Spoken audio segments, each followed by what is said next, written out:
Steel plant ప్రైవేటీకరణ జరగదు కానీ ఓ క్లారిటీ మిస్ అయింది. విభాగాల వారీగా ప్రైవేటీకరణపై సమాధానం ఏది? డిస్ఇన్వెస్ట్మెంట్ ను వెనక్కి తీసుకోవాలన్న వైసీపీ, ఉక్కు ప్రైవేటీకరణ జరగదన్న కూటమి, అధికార ప్రతిపక్షాల తీర్మానాలకు మండలి ఆమోదం. కూటమి ప్రభుత్వం చాలా స్పష్టంగా చెబుతుంది విశాఖ స్టీల్ ప్లాంట్ ప్రైవేటీకరణ జరగదు అని. కానీ ఎక్కడో ఆ భరోసా మాత్రం రావడం లేదు. ఇదే విషయమై శాసన మండలిలో పెద్ద చర్చ జరిగింది. ఓవైపు ఆర్థిక సాయం చేస్తున్నట్లు కనిపిస్తుంది కానీ విభాగాల వారీగా ప్రైవేటీకరణ చేస్తుండడాన్ని ఎలా చూడాలనే ప్రశ్న వినిపించింది. అలాగే కేంద్ర కేబినెట్ తీసుకున్న నిర్ణయాన్ని ఇప్పటి వరకు వెనక్కి తీసుకోలేదు. అది అలాగే రికార్డుల్లో ఉంది. విశాఖ స్టీల్ ప్లాంట్ ను 100% ప్రైవేటీకరిస్తామని కేంద్ర కేబినెట్ నిర్ణయాల్లో ఒకటిగా ఉంది. అందుకే ఇన్ని అనుమానాలు ముసురుకుంటున్నాయి. దీనిపై భారత చైతన్య యువజన పార్టీ అధ్యక్షులు రామచంద్ర యాదవ్ నేరుగా ఢిల్లీ వెళ్లి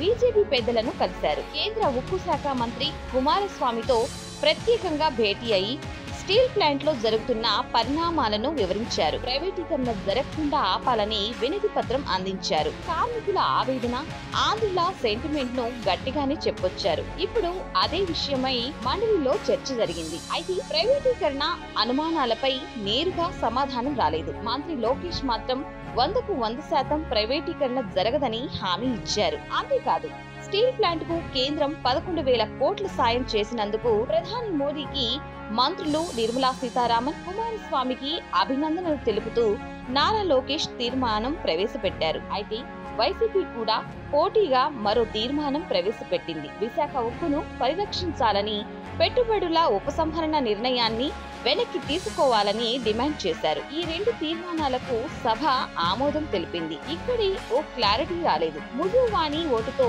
రెండు పార్టీల తీర్మానాలను చైర్మన్ ఆమోదించారు కానీ ఒకరికొకరు సపోర్ట్ చేస్తున్నట్లు కనిపించలేదు. అంటే కూటమి తీర్మానం వైసీపీకి నచ్చలేదు, వైసీపీ తీర్మానం కూటమికి నచ్చలేదు అనుకోవాలా? ఇలా రాష్ట్రంలో అధికార ప్రతిపక్షాలు ఒక మాట మీద నిలబడనందుకే స్టీల్ ప్లాంట్ పరిస్థితి ఇంతదాకా వచ్చిందని విమర్శిస్తోంది భారత చైతన్య యువజన పార్టీ. ఇప్పటికైనా విభేదాలు వీడి స్టీల్ ప్లాంట్ పై తమ ఖచ్చితమైన అభిప్రాయాన్ని కేంద్రానికి తెలపాల్సి ఉంటుంది. లేదంటే ఆంధ్రుల ఆత్మగౌరవానికి దెబ్బ తగులుతుందని భారత చైతన్య యువజన పార్టీ హెచ్చరిస్తుంది.